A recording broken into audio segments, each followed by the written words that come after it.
Most people are saying that Ricky Hatton hasn't got any chance against Floyd Mayweather.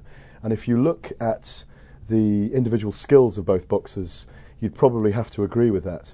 The closer to the fight we get, the more I think that there's a raging bull inside Ricky Hatton that wants to change destiny. And yes, he has got a chance, because I think what Ricky Hatton's got to do against this boxer, who is regarded as the world's #1 pound-for-pound fighter, is to get inside him and turn it into a roughhouse brawl. That's his best opportunity, to turn it into a dogfight.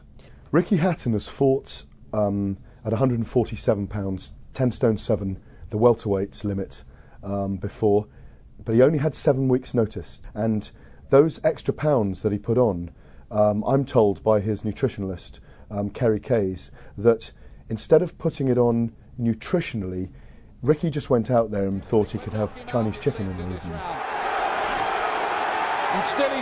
And when he came in against Collazo is a very big welterweight, powerful upper body welterweight, and Hatton didn't really have the preparation and know who he was fighting until just under 2 months before. For this contest, he's had nearly 4 months to prepare for it. That makes a huge difference to a boxer.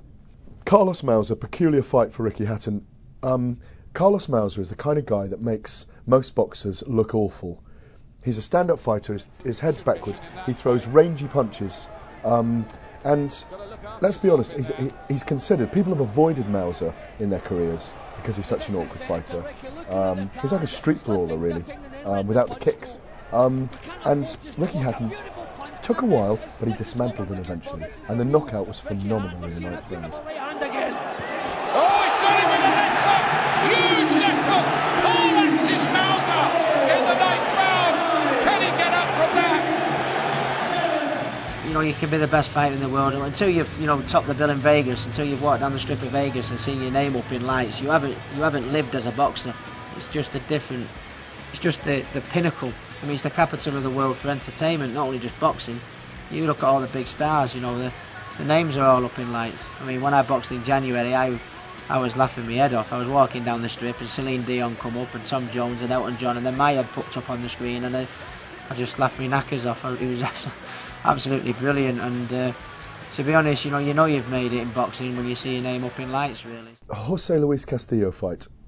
A Mexican warrior. He's had some real wars in his career, and I think he felt Hatton's power to his body early on. Not the body punch that stopped him, and just thought, this guy's too young, too strong, too ambitious for me. And come round 4, that body punch took the wind out of his sails, and he just didn't want to get up. It's gone down as a magical punch. Very few times do people get stopped because they can't breathe on a punch. Another great performance by Ricky. Ricky Hatton is the kind of guy that you meet down the pub and you can see that he's popular with everyone, and he's the little hard guy, very funny, very relaxed with everyone. You promise to not use so many of them 4-letter words I know the ladies so hate to hear. Words like wash, cook, iron. I'm forward, bro! The curly here! Oh, I love it!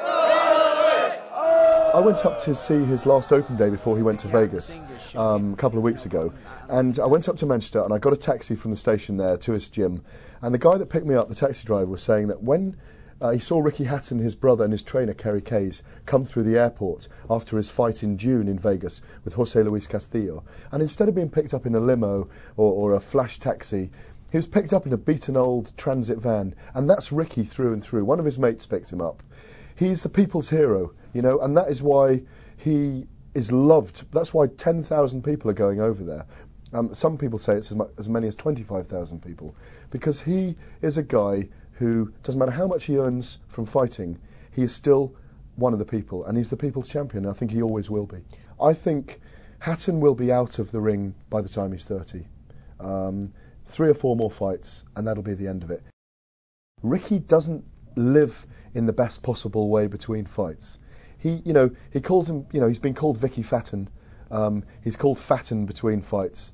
He's been up to as much as possibly 13 stone, almost 13 stone. And when you think he's boiling down to 10 stone 7, it's a lot of weight to lose. If he beats Mayweather, he's got some massive fights ahead of him, and he is going to be grossing arguably 20 million from his next 3 to 4 fights.